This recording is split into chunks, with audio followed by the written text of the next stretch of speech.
It almost sounds like eons ago, but every new console generation used to bring us 3 brand new mainline Final Fantasy games. This all changed when we arrived at the HD era of the PlayStation 3. Suddenly, the Japanese development practice of making a brand new engine was starting to take a giant toll on the developers of the Rising Sun. They tried to develop all their technology in-house. This was a great strategy back when it was feasible to develop a game with 20, 30, or even 40 people, but current generation games require a staff of hundreds now. Japanese developers who, almost every generation prior, were seen as making the most cutting-edge and most sophisticated games, were now making games that were seen as inferior. Well, this generation, Japanese developers began to figure out this transition in development practices of reusing and licensing engines. This old method of thinking has left its mark, particularly on the Final Fantasy franchise. There are no 2 games in the Final Fantasy fandom more divisive than Final Fantasy XIII and Final Fantasy XV. Their troubled development histories are what led to many of the criticisms that are made about this game, and ultimately are the result of Japanese developers adjusting to the demand of HD consoles. Both of these games were directly impacted by the compromises Square had to make for proprietary technology. Final Fantasy XIII and Final Fantasy Versus 13, the game we now call 15, were 2 games that were cut out of the same cloth, even being announced on the same day. These 2 radically different takes on Final Fantasy in development at the same time, with 2 radically different design philosophies. Back in 2006, we spent a lot of time discussing which one would be the better Final Fantasy. And now, and nearly ironic 13 years later, we can both ask and answer which one of these games prevails as the crowning achievement of Square Enix's HD era. I know many of you in the back of your minds have a third answer, Final Fantasy XIV, and I completely agree, as in many ways, Final Fantasy XIV is becoming the ultimate FF experience, even for those who don't love MMOs. That said, the single-player Final Fantasy games are something dear to people's hearts. While absolutely deserving of the highest praise, it's also in a separate category. Final Fantasy XIII and Final Fantasy XV were expected to take the crown from their predecessors, but which one of these games truly fits the throne? Final Fantasy XIII and Final Fantasy XV are drastically different, and I can't think of a more clear example of this than their world design. Final Fantasy XIII's world is an absolute delight. It's a blend of science fiction and high fantasy. They did their best to use every single color shade that the PlayStation 3 could produce. The result is a game that, even by today's standards, especially when played on PC, with the options to play the game at 4K resolution, stacked with 60 frames per second, it's still pretty breathtaking. With a beautiful and sometimes even frightening world of pulsing cocoon, you're going to want to explore every single bit of it. Of course, the problem here is that you can't. It's almost impossible to discuss Final Fantasy XIII and void of the criticisms of its linearity. To shed some light here, pretty much every Final Fantasy is linear to some degree. 13 differs in particular is that Final Fantasy games before used clever tricks and diversions, various changes in pacing, and even offered players the illusion of choice. Final Fantasy XIII does no such thing. Just looking at the maps or any area or dungeon in Final Fantasy XIII, with the exception of Grand Pulse, reveals that almost every single map is literally a straight line. They don't even make you feel like you're traveling throughout a world, much less 2 worlds. And with no side diversions throughout this world, or any changes of pacing in the variety of environments you visit, it just drags on. It also doesn't help that you spend so much time in areas that both look and feel like literal tunnels. Final Fantasy XV's Eos draws sharp contrast with the vision for Cocoon, not just in its art design, which is more rooted in realism. Final Fantasy XV starts off by dropping you inside the game's open world from the very start. While this is instant gratification and it sounds nice, it ultimately comes at the price of the narrative pacing.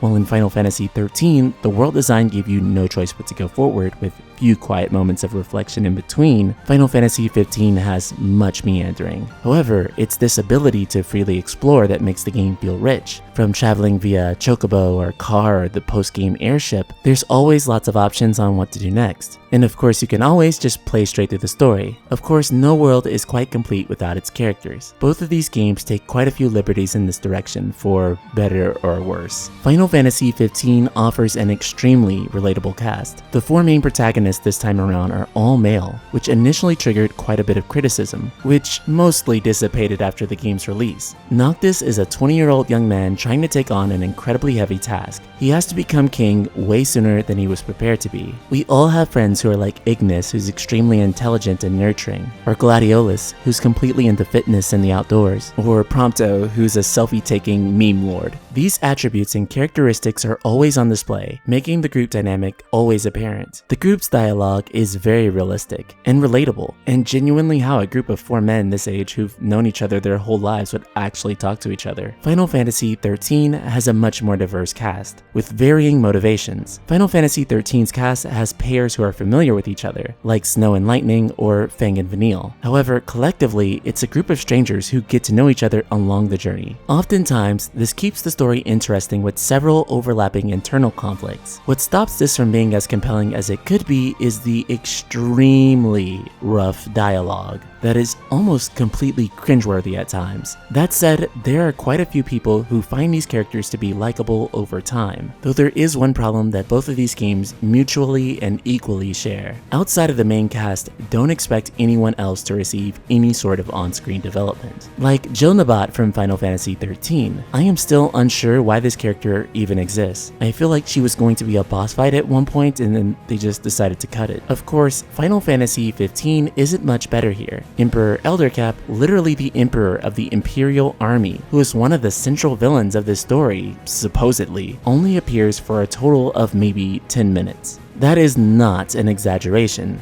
Both of these games tease plot points and interesting roles and backstories for characters that they never actually show. In fact, they usually kill them off screen or never actually resolve their character arc. Of course, it's no secret that both of these games have problems with storytelling, and between the two, it ultimately comes down to which set of problems you'd rather deal with. Final Fantasy XIII's presentation is significantly stronger than Final Fantasy XV, sporting the series' iconic pre-rendered CGI cutscenes that are still absolutely gorgeous to lay your eyes on almost 10 years later, and they are sorely missed in Final Fantasy XV, which only has about 3 of them. Final Fantasy XV's story presentation in the first half of the game is almost non-existent, and in the second half of the game, it feels so rushed and completely forced on you. It ends up coming off jarring and very left field. Even though Final Fantasy XIII loves to utilize its multi-million-dollar production values, be prepared to spend time reading the game's data logs in order to get a full comprehension of the lore. Of course, at least these data logs are an option for you to be able to read and understand everything regarding the lore. Final Fantasy XV, on the other hand, almost hard requires you to delve into external media in order to even get somewhat of a comprehension of the complete story. This requires that you watch the full-length movie Kingsglaive, the YouTube animated short series Brotherhood, and unless you have Windows Edition or Royal Edition, you'll have to purchase the Season Pass as well and the Royal Pack just to get the entire story. While I believe many people will find Noctis' story far more relatable and easier to emotionally invest in, at least Final Fantasy XIII's story is completely self-contained. While its sequels do continue the story, 13 concludes in a way that doesn't make them necessary at all. Of course, it's hard to talk about either of these games without discussing their combat systems, both of which receive their fair share of criticisms. Final Fantasy XIII attempts to give the player the most fast-paced version of the classic Final Fantasy active time battle system yet. It allows you to chain multiple commands together. You have multiple commands you can fit inside your chain, or you can execute commands quicker by using only 1 or 2 bars of your gauge. Multiple paradigms and up to 6 varying roles in combat make Final Fantasy XIII have a decent degree of depth. That is, until we begin to talk about the game's most criticized feature, auto battle. Final Fantasy XIII will automatically chain together abilities for you. Oftentimes, this can lead to you just mashing the button over and over again without much thought. With 2 other party members in combat being controlled by AI and you're unable to switch to them, the birth of the criticism the game plays itself begins to rear its ugly head. Meanwhile, Final Fantasy XV shares a similar criticism. Final Fantasy XV is the first mainline Final Fantasy game to have action combat, a territory that Square Enix is still unfamiliar with. Oftentimes, you'll find yourself just holding the phase button and dodging most attacks. You can dodge roll, but the efficacy of doing it is pretty unclear, and the cooldown downtime from it is so massive that it calls the purpose of the mechanic into question in the first place. This leads you to just end up holding the phase button down the whole time, as it's also used to parry attacks, meaning that a lot of times you'll just end up parrying an enemy's attack by accident, whereas traditionally, parries are the result of good timing. Attack falls under a somewhat similar category, where it's possible to hold the attack button down and effortlessly string together combos. Aside from that, Final Fantasy XV's combat is still fast-paced and active enough to keep your interest. In Final Fantasy XIII, you cannot swap your party member mid-battle, meaning that as soon as you get into a fight, you're stuck controlling that one party member and letting the AI handle the rest.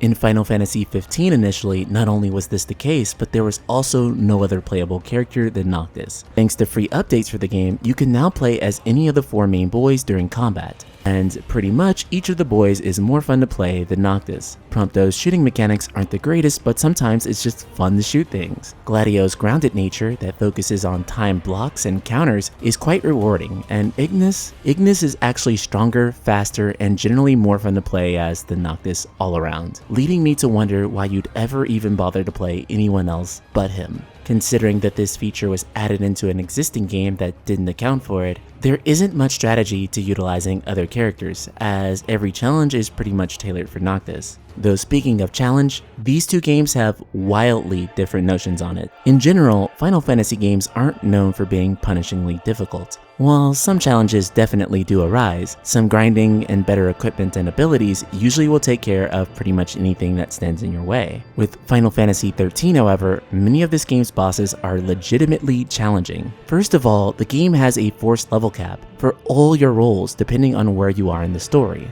The result of this is that you can't really eliminate the challenge from grinding. You can only at best mitigate it. Even then, you can't blast through this game's story bosses with OP magic and abilities and expect to win. All the way up until the game's final boss, you'll have to acquire a skillful use of the paradigm system and when exactly to switch between them. Toward the middle and end of the game, you'll also have a great degree of consideration into who you take into battle, although Lightning, Fang, and Hope were my personal favorite trio for combat. Conversely, Final Fantasy XV's difficulty curve is almost entirely non-existent. In most action RPGs, or video games in general, when your character dies, it's game over. In Final Fantasy XV, when your health drops below 0, you go into this injured, sluggish state, and then if your HP hits 0 again, that's when you net a game over. Conceptually, this isn't bad. It means that while exploring the game's open world, if you accidentally pull an enemy that's way stronger, or get in over your head, you have an opportunity to escape, so you're not punished for your curiosity. The real problem here is the use, or rather abuse, of items. Items can be used at any time, allowing you to heal infinitely with no cooldown. The result of this is that as long as you have sufficient healing items, you are effectively immortal. In the entire course of me playing Final Fantasy XV, aside from the Regalia Type F, I only died one time, and that's because I forgot to buy potions. Few months after the game's release, an update was done to buff one of the game's central story items, the Ring of the Lucii, but they ended up buffing it to the point of where it's possible to one-shot one of the game's hardest super bosses regardless of your character's level or your skill. Simply by using this ability over and over again, eventually the RNG will take care of him. It also works on a multitude of other enemies, meaning if you want any sort of challenge from this game, you have to handicap yourself from using it.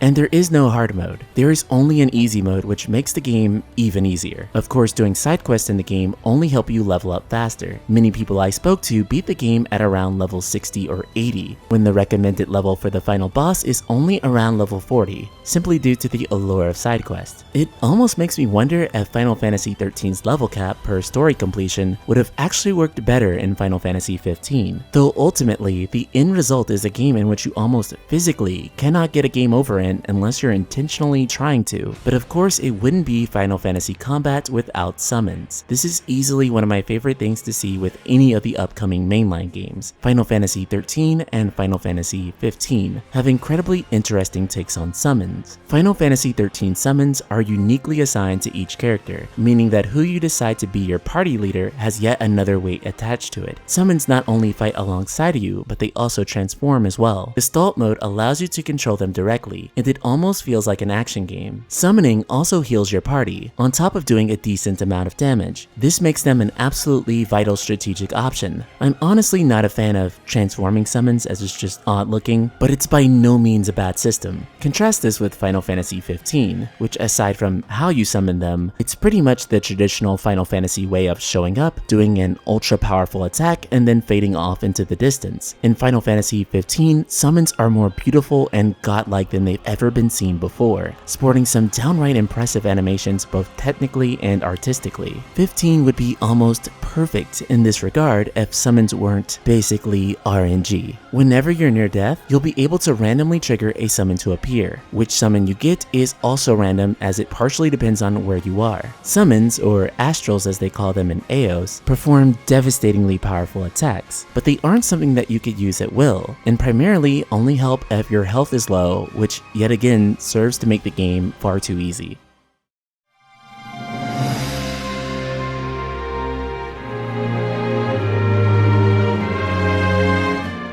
So which of these games is truly the best Final Fantasy of the HD era? Both of these games, while deeply flawed, also provide a deep sense of enjoyment too. It wasn't easy for me to pick between the two, but when I really got deeper into it, there was an obvious option for me. When Final Fantasy XIII got announced and 13-2 came, people weren't exactly happy. By the time Lightning Returns came, people were just fed up. When Final Fantasy XV Dawn of the Future was cancelled, we all felt very devastated. Even till this day, there are still people begging for a Final Fantasy Versus 13 reboot that reutilizes the old concepts. At the very end of the day, I couldn't help but feel that it wasn't just my feelings, but the general sentiment. Whereas many fans felt like Square Enix gave us too much Final Fantasy 13, it felt like they gave us too little Final Fantasy 15. I'm not talking about DLCs or Cup Noodle or whatever. I'm not talking about movies or any of that, but that so many people loved Final Fantasy 15 so much that they wanted to see more of it. And even despite its shortcomings, it's still an incredibly fun game to play, and also has some much better pacing and variety, which in the end is what keeps you playing a game all the way through. So I can't help but crown Final Fantasy 15 the best HD Final Fantasy. That's single player anyway. So Ultima Weapons, do you agree that Final Fantasy 15 was the better HD Final Fantasy, or do you think 13 was? Subscribe, click the bell icon, and let me know in the comments below. And if you really love Final Fantasy, I mean really love Final Fantasy, be sure to check out the Patreon for the Night Sky Prince. It's basically like becoming my lessee. You'll even get a sick Ultima tattoo. Link in the description below.